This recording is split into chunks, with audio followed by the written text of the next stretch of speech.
Graças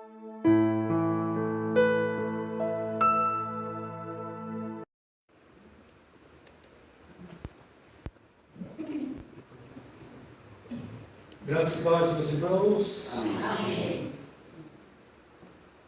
Muito bem. Abra sua Bíblia no texto de Tito. Texto para a nossa reflexão nesta noite. Texto base da nossa mensagem.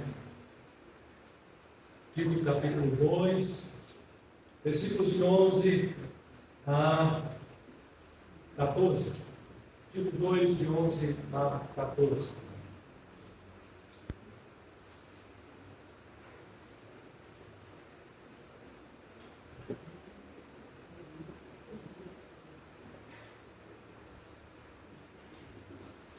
Tito está lá antes de Hebreus, já no finalzinho lá, nas cartas pastorais,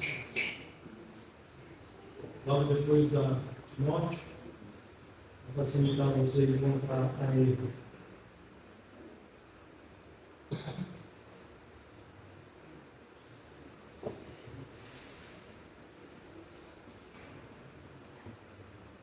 Amém.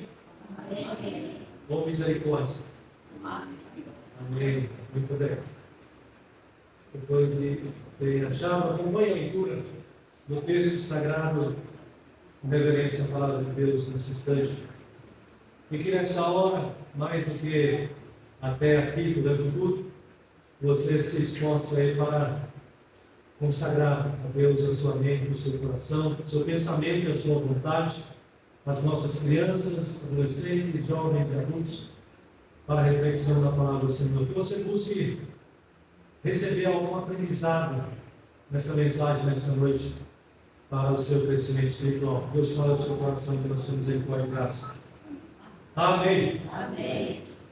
Acompanhe a leitura do texto que nos diz assim: porquanto a graça de Deus se manifestou salvadora a todos os homens, educando-nos para que, renegadas a impiedade e as paixões mundanas, vivamos no presente século sensata, justa e piedosamente, aguardando a bendita esperança e a manifestação da glória de nosso grande Deus e Salvador, Cristo Jesus, o qual a si mesmo se deu por nós, a fim de remir-nos de toda a iniquidade e purificar para si mesmo um povo exclusivamente seu, zeloso de boas obras.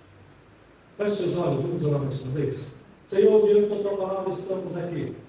Reconhecemos, ó Deus, o tamanho da nossa imperfeição, da nossa limitação, muitas vezes do nosso distanciamento, da falta de profundidade no nosso coração, na nossa mente e na tua palavra. Mas clamamos pela tua misericórdia nesta hora.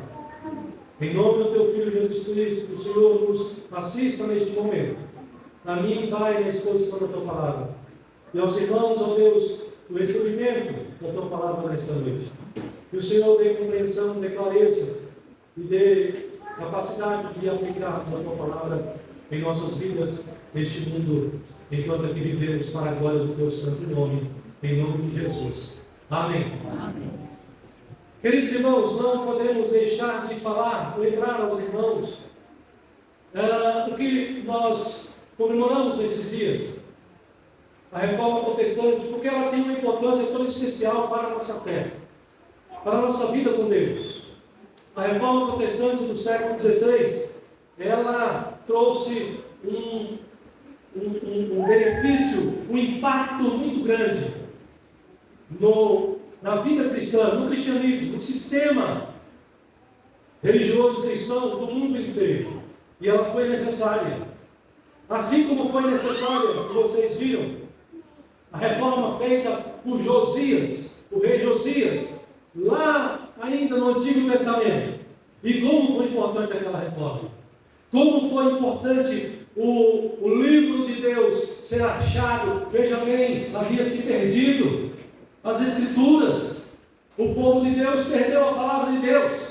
O livro foi achado, foi resgatado, foi restituído, foi lançado fora, foram lançados fora os ídolos, as imagens de esculturas, foi restituída, restaurada a Páscoa do Senhor depois de muitos anos, chamando o povo à comunhão, à restauração de uma vida de comunhão com o Senhor novamente. Passaram-se os anos, as épocas, os tempos, e houve novamente a necessidade de uma outra reforma, agora num tempo mais próximo de nós, como aconteceu no século XVI. Quando o cristianismo já tinha também perdido o rumo, perdido o foco, perdido a fidelidade às Escrituras, à Igreja Universal da época, a Igreja Cristã Universal, a Igreja Católica, havia se distanciado da doutrina, da sã doutrina, da Escritura Sagrada. E então Deus levanta homens como esses que nós conhecemos, reformadores do século XVI, para que pudesse de novo trazer a igreja ou o povo de Deus aos pés das Escrituras novamente. Mas na reforma do século XVI, é importante nós pontuarmos uma questão, um ponto, que é o que foi muito importante, que desafiou os reformadores do século XVI a comprarem essa briga por amor a Deus e por amor à palavra e à sua própria igreja também. A igreja cristã da Idade Média, da Reforma, era a igreja católica universal, era o cristianismo universal, representado pela igreja católica.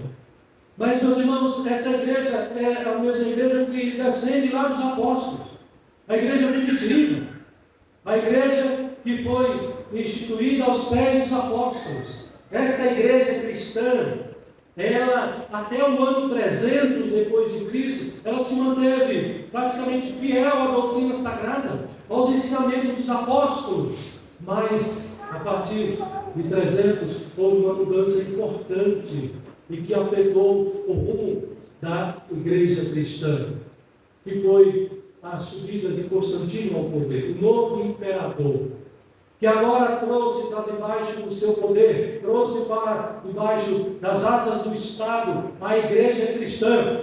E a igreja cristã agora começa a usufruir da proteção do Estado, do poder do Estado. Essa igreja que antes era perseguida, agora passa a ser perseguidora de muitos que não adota a fé cristã. Mas o poder corrompeu a igreja. E a igreja, depois do ano 300, começou a aceitar falsas doutrinas, se distanciando da palavra do Senhor e da fidelidade à palavra do Senhor. Sobretudo a doutrina no que diz respeito à salvação do Senhor, ao perdão de pecados, que a igreja entendia como as Escrituras ensinam, e nós também. O perdão de pecado é por meio de Jesus Cristo tão somente. A salvação do Senhor é tão somente pela graça do nosso Deus. Mas a igreja agora, sob as asas, o poder, a proteção do Estado, começa então a abrir espaço para a aceitação de coisas estranhas, doutrinas estranhas. E a igreja então começa a buscar a graça divina, não por meio do favor de Deus, mas começa a buscar por meio de obras. E então começa a estar presente no seio da igreja aquilo que ficou conhecido como as indulgências. Porque a igreja agora, os cristãos, são ensinados a buscar o favor de Deus, o perdão dos pecados, a salvação por meio de obras, por meio de penitências, por meio de penitências que eram impostas, inclusive pela própria igreja. E isso se perdura e se multiplica até o 13º século depois de Cristo, Jesus, o nosso Senhor. A igreja então começa a dizer que para receber o perdão dos pecados, os fiéis da igreja precisavam fazer algumas coisas, pagar o preço, precisavam jejuar para receber o favor de Deus, precisavam andar descalços, precisavam penitência, não podiam mais vestir roupas finas, roupas de linho, precisavam abandonar a sua casa, a sua pátria e viajar por terras longínquas, distantes, renunciar ao mundo e abraçar o estudo monástico, se distanciando da sociedade, do seio da sociedade, buscando uma pureza longe da cidade, isoladamente, através desses estudos monásticos. E ainda houve a prática daquilo que ficou conhecido como macerações, ou seja, autopunições, punições voluntárias, entendendo que através dessas autopunições eles iriam mortificar o poder pecaminoso da carne, buscando uma vida, encontrando uma vida mais pura e mais santa diante do Senhor, mortificando o corpo para o pecado através do sofrimento físico. E assim então, irmãos, surge de maneira fortalecida o que ficou conhecido como as indulgências. Indulgências por meio das quais a igreja passa a se beneficiar. A igreja institucionou, criou um sistema que ficou conhecido como sistema de indulgências, porque essas punições começaram a se tornar muito violentas, muito agressivas, e o clero, a liderança da igreja começou a perceber que isso não ia acabar bem para a própria igreja. Então instituiu-se esse sistema de indulgências. E os padres agora começaram a se dirigir aos seus fiéis, dizendo a eles o seguinte: vocês não podem, penitentes, cumprir essas penas. Então nós vamos cumprir com vocês. E aí então eles diziam que iriam fazer isso através de um sistema de jejum por 7 semanas. E eles então passariam a pagar um preço por conta disso. As indulgências, comprar o favor de Deus, comprar o perdão através das próprias indulgências. Meus irmãos, o Papa ao longo descobriu que muitas vantagens poderiam ser tiradas desse sistema.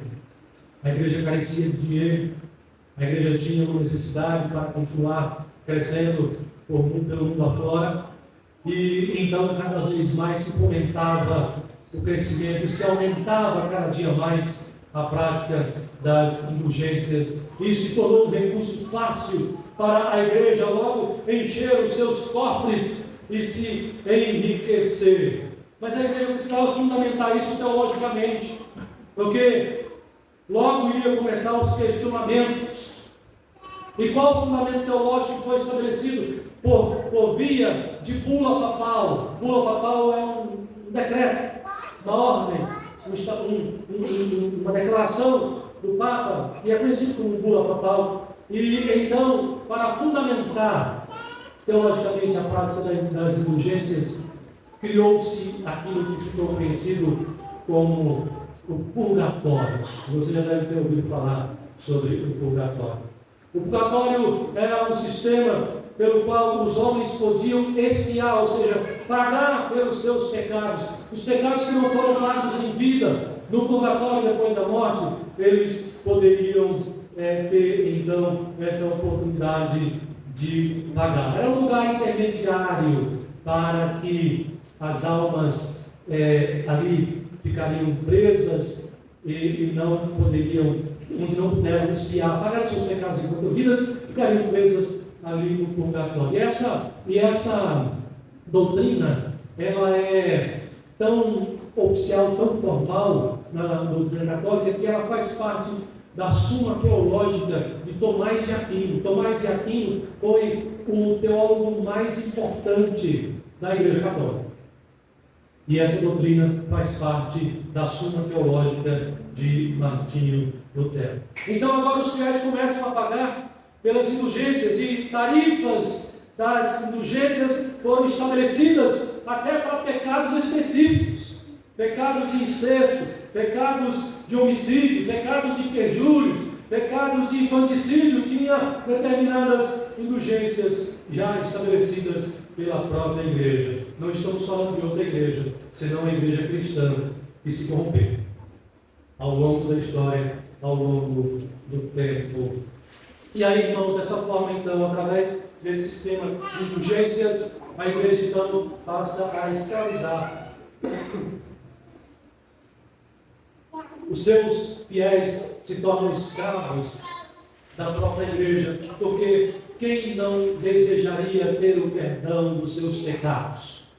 Mas para ter, precisava ter ou receber da própria igreja. Percebe, então, os cristãos sendo escravizados pelo próprio sistema religioso.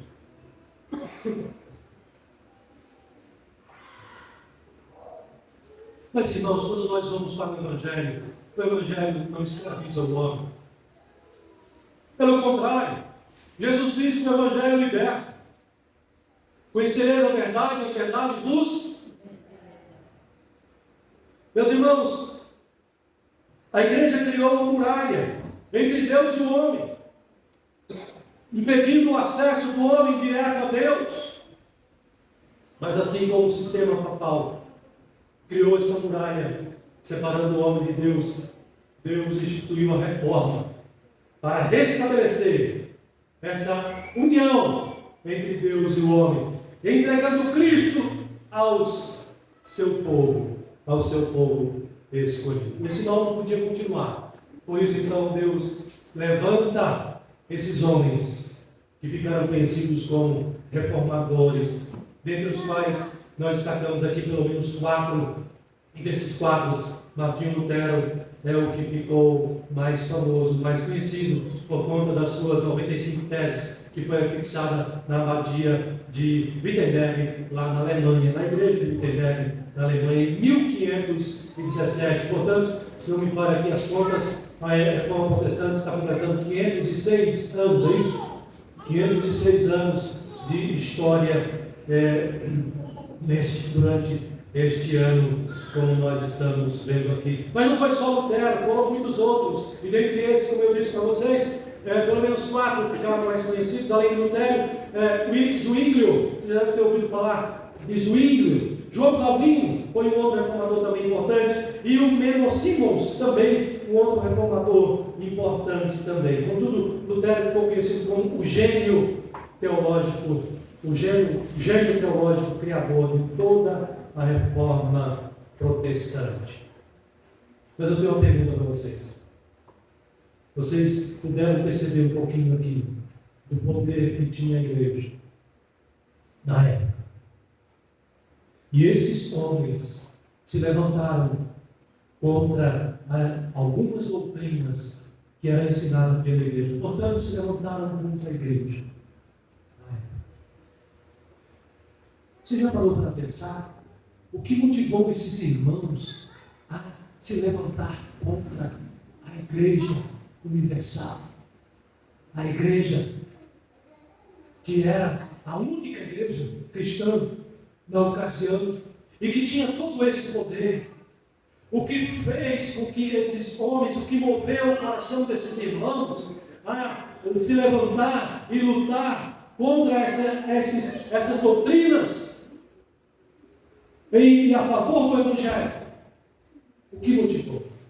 E esses irmãos, é o que eu quero trabalhar com vocês nessa noite aqui, porque o que motivou aqueles homens é o que deve motivar o nosso coração hoje, a continuar nos levantando contra as heresias que são ensinadas no nosso tempo.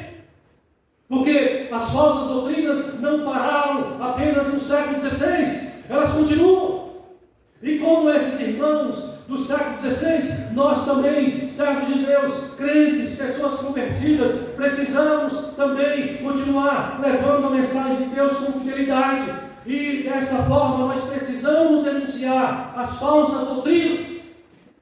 Não importa de onde procedam, mas pela nossa fidelidade, o amor a Deus e o amor às Escrituras, nós precisamos levantar. Então, irmãos, eu entendo que a resposta que eu dou para os irmãos, o que motivou esses reformadores a se levantar contra essas falsas doutrinas e contra essa igreja, a igreja cristã, a igreja católica na época, foi uma consciência cativa à palavra. Meus irmãos, a nossa consciência, a consciência cristã, deve ser uma consciência cativa à palavra. ser reformado. E hoje em dia nós vivemos essa moda, essa onda: eu sou reformado, eu sou evangélico reformado. O que é ser reformado? Ser reformado, eu digo para você, é ser cativo à palavra de Deus, é ter a mente e o coração cativo, escravo da palavra do Senhor. Isso implica em viver em obediência a essa palavra, em denunciar as falsas doutrinas e levar adiante a verdadeira doutrina. E aí eu olho então com vocês para esse texto de Tito, que Paulo escreve para Tito e diz aqui algumas coisas importantes. E eu quero destacar pelo menos 3 características aqui do que é um cristão que tem uma mente, um coração cativo à palavra. 3 características do crente reformado. Nos diz o versículo 1: portanto, ou porquanto a graça de Deus se manifestou salvadora a todos os homens, educando-nos. Perdão, versículo 11, né? Eu comecei no versículo 11. Portanto, a graça de Deus se manifestou salvadora a todos os homens. Pastor, qual que é a primeira característica de uma mente cativa à palavra? Qual que é a primeira característica de um crente reformado, um crente que tem um coração e mente cativa à palavra? É o crente que tem a certeza de que a salvação é pela graça. Você não pode fazer nada para comprar, você não tem nada para dar em troca, não tem intermediário entre você e Deus que possa te proporcionar a salvação. E quando você tem essa consciência, você está seguindo a fidelidade, você está sendo fiel às Escrituras. E esse foi um dos grandes problemas do século XVI que os reformadores encontraram. Porque a Igreja Católica ensinava aqui o perdão de pecados. E logo, portanto, também ir para o céu era mérito, ou era algo que você teria que comprar.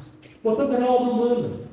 Desconsiderando todo o sacrifício de Cristo Jesus, toda a obra de Deus por meio do seu Filho na cruz do Calvário, desconsiderando o ensinamento da palavra do Senhor. A palavra graça aqui, irmãos, tem esse sentido. A graça se manifestou salvadora a todos os homens. Graça é favor de Deus. E para nós que somos pecadores, é favor imerecido. Nós não merecemos, já estamos cansados de ouvir isso. É favor imerecido de Deus, mas Ele quis nos salvar e quis nos abençoar assim, grandemente. A palavra graça aqui é traduzida no capítulo 3, versículos 4 e 5, por benignidade, por amor, por misericórdia de Deus para conosco. Veja, benignidade significa que Deus é bom, faz bem para conosco, ou para nós. A benignidade de Deus, o amor de Deus, significa que Ele nos ama a ponto de nos salvar. E a misericórdia de Deus significa que Ele olha para nós, que somos merecedores da sua justiça, do seu juízo. E Deus tem misericórdia. E ao invés de nos castigar, nos condenar, Ele resolve nos adotar como seus filhos, nos salvar. A graça salvadora, portanto, irmãos, é aquilo que é de Deus, pertence a Deus, e Ele resolve a dar a você, a dar a mim, a dar a nós. Então é um grande engano entender ou querer entender que nós podemos comprar algum favor da parte de Deus. É uma heresia qualquer igreja querer intermediar e fazer um negócio entre Deus e os homens, para que os homens recebam a graça de Deus, recebam o favor da parte de Deus. Porque nós temos o ensinamento bíblico de que a salvação, ela é gratuita, ela é favor de Deus. Nós não podemos adquirir, nós não podemos comprar.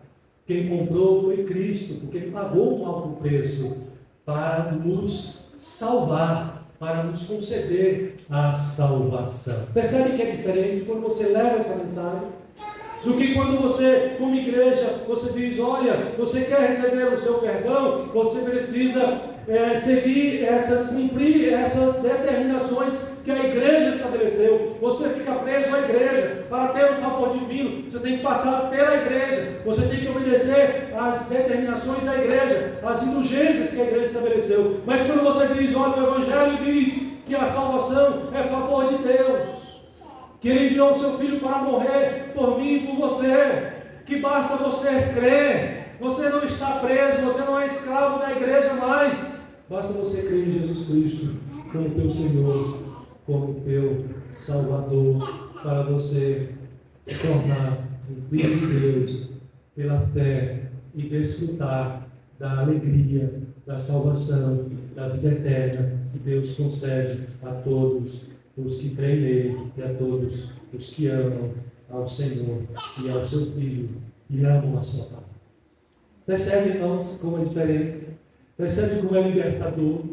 E é por isso que os reformadores incomodaram tanto o sistema religioso da época, porque a mensagem do Evangelho liberta o homem da escravidão, do pecado, liberta o homem da escravidão do sistema religioso, porque a igreja iria, os cofres da igreja iriam perder, iriam diminuir o ritmo do recebimento.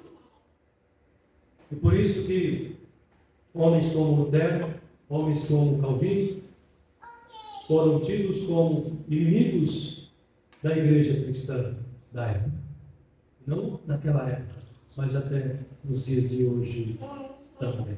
Mas, irmãos, o que esses homens pregaram, o que esses homens ensinaram, é o que nós devemos ensinar hoje. É o que o Evangelho ensina hoje. Por isso que, assim como eles, e essa é uma característica primeira que eu quero destacar aqui, se nós dizemos que somos crentes reformados, se nós dizemos que amamos a palavra, que amamos o Evangelho, e que queremos ser fiéis ao Evangelho, e que queremos levar a mensagem do Evangelho, pregar o Evangelho com fidelidade, em primeiro lugar, nós devemos ter a nossa mente cativa à palavra. Significa que nós não podemos nos permitir sermos guiados por falsas doutrinas. Precisamos submeter a nossa mente ao crivo da palavra do Senhor, testando os ensinamentos que nós recebemos, porque é por meio dessa palavra que nós conhecemos a Deus e conhecemos a sua palavra e temos acesso a ela. Então, primeira característica: mente cativa à palavra, conscientes de que a salvação é favor de Deus, tendo essa certeza, a certeza de que a salvação é pela graça, basta apenas eu crer. E se você creu assim, você é uma pessoa salva. Aí vem a segunda característica também do crente reformado, do cristão reformado, para os nossos dias, assim como foram esses irmãos também, que lutaram contra essa doutrina da salvação, movido pela certeza da salvação pela graça. Mas em segundo lugar, eles eram movidos por uma vida piedosa. Eles buscavam viver uma vida na santificação. A santidade é importante. Aquele que tem uma mente cativa à palavra é o mesmo que tem uma mente e um coração cativo à santidade de Deus, à pureza do Senhor. O verdadeiro crente. Calvino, Lutero, Zwinglio, Simons foram homens e tantos outros que eram exemplares no seu testemunho, que eram piedosos na sua conduta, que tinham um viver cristão que não escandalizavam. Eram cristãos que edificavam uns aos outros com as suas palavras, com as suas conversas, e ainda que fossem conversas informais, corriqueiras, porque eles buscavam o zelo em ter uma vida de santidade e uma vida de piedade. Meus irmãos, é isso que o Evangelho faz com aqueles que entregam as suas vidas, a sua mente e o seu coração ao Evangelho, à palavra. Aqueles que são salvos são também chamados a uma vida de pureza, de piedade, uma vida de santidade. Observe o versículo, na sequência do versículo 12, vai dizer que esta graça de Deus, ela faz isso conosco, educando-nos para que, renegadas a impiedade e as paixões mundanas, vivamos no presente século sensata, justa e piedosamente. É inadmissível que a pessoa que se declare cristã, convertida e ter uma vida transformada, ela continue vivendo ainda na prática do pecado. Não tem como. É inconcebível. Porque a mesma palavra que salva é a mesma palavra que purifica, que limpa, percebe? Olha que interessante como o texto nos ajuda aí. Ele diz que a graça de Deus ela tem esse propósito. E ele é alcançado. Aqueles que são alcançados pela graça de Deus também são transformados, são purificados. E qual é o propósito? É de que sejamos educados. Ou seja, aquele que foi salvo, ele aprende a viver uma nova vida. É um novo aprendizado. E esse novo aprendizado, ele conduz a um viver semelhante ao de Jesus Cristo. Pastor, mas eu não consigo. Viver no mesmo nível de Jesus é impossível. Ele é o nosso modelo, ele é a nossa referência. O próprio apóstolo Paulo diz que ele é imitador de Cristo e ele nos encoraja a que nós também sejamos imitadores de Cristo. E pelo fato dele buscar ter um viver santificado, buscando ter um viver cada vez mais parecido com o de Cristo, e ele tinha uma consciência tranquila nesse sentido, embora fosse imperfeito também como nós somos, ele chama a mim e a você para que nós o imitemos. Ele diz: sede meus imitadores, assim como eu sou de Cristo Jesus. A igreja do século XVI não imitava mais a Cristo. Se você ler a história do cristianismo, nesse período da Idade Média, também conhecido popularmente como Idade das Trevas, a Igreja Católica ela veio num ritmo crescente rumo a uma decadência religiosa, moral, espiritual, insuportável. Ela não mais imitava o Senhor da igreja. A sua liderança, o clero, não mais imitava o Senhor da igreja, não mais buscavam viver na santificação. Lutero, Calvino, Zwinglio, Simons, mesmo Simons, eram crentes como eu e você, salvos, debaixo da graça de Deus, mas que agora buscam desenvolver uma vida de santidade. Eles estão comprometidos com a vida de santidade. Essa é uma característica fundamental para aquele que diz: eu sou um crente reformado. Porque o que é um crente reformado senão aquele que está preso à palavra? O que é ser crente reformado, pastor? É você ser cativo da palavra. Porque se você quer ser reformado, você tem que olhar para a história dos reformadores, para a vida dos reformadores, que eram servos que buscavam ter uma vida piedosa. E nós também somos chamados a ter uma vida piedosa. Nós que fomos salvos, não podemos correr no risco de sermos crentes relapsos, omissos, pedra de tropeço, que causam escândalos para o Evangelho, para a Igreja de Cristo. Não! Que a sua consciência seja uma consciência cativa a uma vida piedosa, a santidade de Deus ensinada na sua palavra. Porque é isso que a palavra faz conosco, é isso que o Evangelho faz conosco, é isso que aqueles que foram alcançados por essa graça estão chamados a viver, e não tem outra forma que você possa viver senão essa, de sendo educado dia após dia, para que você rejeite todos os dias a impiedade e as paixões mundanas. É isso que está no texto. Ser um crente reformado que tem uma mente, uma consciência e uma vontade cativa a uma vida piedosa é o crente que luta contra o presente século, contra o mundanismo dos nossos dias.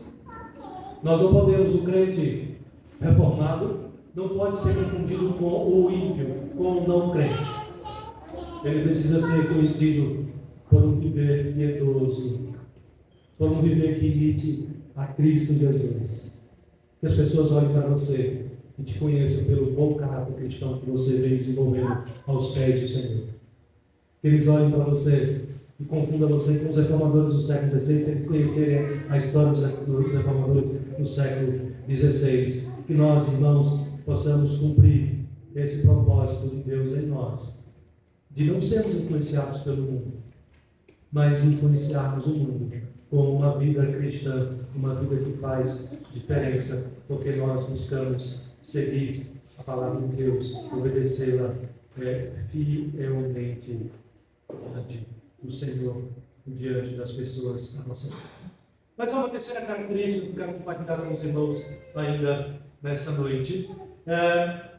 Eu já disse para você então que um crente reformado é aquele que tem a mente cativa à palavra, mas que se guia pela convicção de que a salvação é pela graça, que busca estar comprometido com a piedade, com a santidade de Deus. E em terceiro lugar, é o crente que está cativo à esperança da vinda gloriosa do Senhor. Ele nutre essa esperança no seu coração. Qual é a sua maior esperança? O que você espera de grandioso acontecer nessa vida? Além da volta de Jesus, além do cumprimento das suas promessas. É isso que diz para nós o versículo 13. Além de salvos, além de santos, a esperança. Salvação, santidade e esperança. Esses são os 3 pontos aqui desse texto. Olha o que diz o versículo 13. Aguardando a bendita esperança e a manifestação da glória de nosso grande Deus e Salvador, Cristo Jesus. Meus irmãos, os reformadores do século XVI, eles tinham plena consciência de que o reino de Deus não era representado por uma igreja apenas terrena, pela igreja cristã dos seus dias.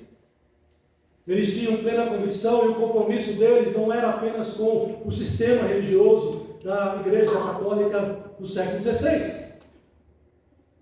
Eles tinham um compromisso com a promessa de Deus. Eles tinham uma esperança bendita da volta do Senhor Jesus. Eles investiam não apenas numa vida temporal, mas tudo o que eles faziam era buscando investir na vida eterna, a qual Deus preparou e prometeu para nós na sua palavra, nas Escrituras Sagradas.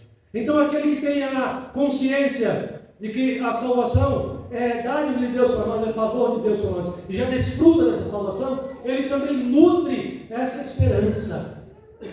Ele vive aguardando cumprir o tempo já determinado pelo próprio Deus. A palavra aguardar no nosso texto, aguardando, que aparece aí no versículo 14, significa dar atenção.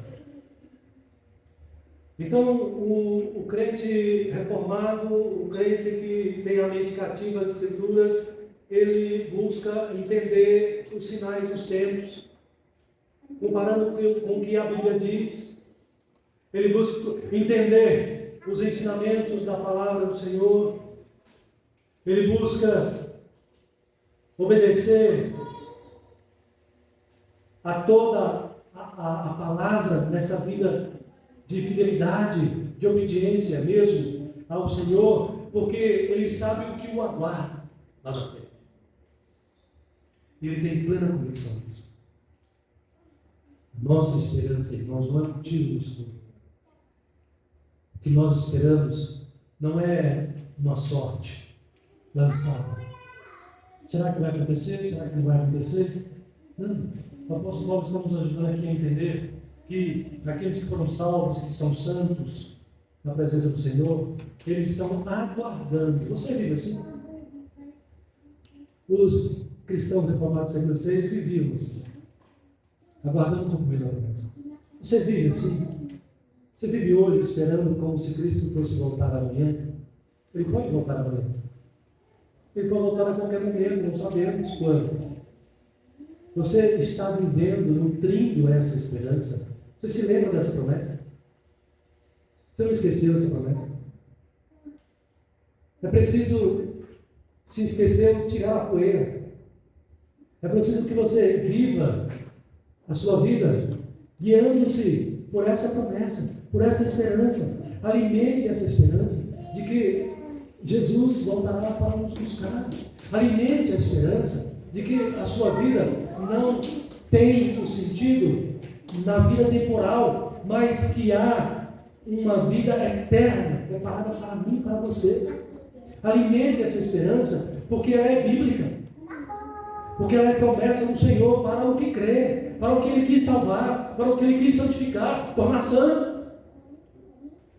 Portanto, nós não podemos viver como se essa esperança estivesse distante de nós, como se fosse algo estranho a nós. Paulo está dizendo que estes vivem aguardando, percebe aqui o verbo como é colocado? Nós precisamos viver com essa esperança todos os dias. Não posso esquecer que Jesus está vindo buscar. Não posso esquecer que eu tenho a vida eterna que Deus me deu. Não posso esquecer que eu tenho a grande promessa da restauração do meu corpo, da minha alma, de um mundo para vivermos na presença gloriosa do Senhor, desfrutando da presença do nosso Senhor Jesus Cristo conosco, porque isso está prometido na sua palavra. Meus irmãos, o que é ser um crente reformado? Senão o crente que tem uma consciência cativa à palavra, que vive guiado na certeza de que a salvação Deus já te deu, que vive comprometido com uma vida piedosa, uma vida santa. Ele não é um ímpio, ele não vive na prática do pecado. E o que é ser um crente reformado, senão aquele que vive com a esperança viva? Ele não será frustrado, porque ele confia na promessa do Senhor e na volta de Jesus Cristo para reunir o seu povo e buscar a sua igreja. Mas ser crente e reformado, meus irmãos, é viver com consciência cativa à palavra, né? Mas não apenas para desenvolver a sua própria vida junto a Deus e os seus irmãos. Ser crente reformado, ser um evangélico reformado, é ser um evangélico que tem um compromisso com a pregação dessa palavra. É uma incompatibilidade também. Dizer-se crente reformado, ou cristão, ou evangélico reformado, mas que não tem compromisso com a pregação do evangelho, com o discipulado. Então, se nós somos assim como os nossos irmãos do século XVI, nós também somos esses crentes bíblicos, e temos o compromisso com essa Bíblia, com essa mensagem, de levá-la porta a fora, pelo mundo que está diante de nós. E quem sabe, Deus queira usar a Igreja Presbiteriana do Jardim do Peixe para fazer uma revolução, para fazer uma transformação, para resgatar e para restaurar pessoas que pertencem a Ele já pela doutrina da eleição. E Deus usando cada um de vocês, para que, por meio do Evangelho, a verdade que liberta, você pregando esse Evangelho, essas pessoas deixem de ser escravas, sejam libertas e sejam restauradas as suas vidas aos poucos. Deus nos abençoe. Louvemos a Deus pelos reformadores do século XVI, mas que você e eu estejamos compromissados com essa reforma, com este Evangelho, e que a Igreja de Cristo seja essa igreja reformada, sempre reformada. Amém.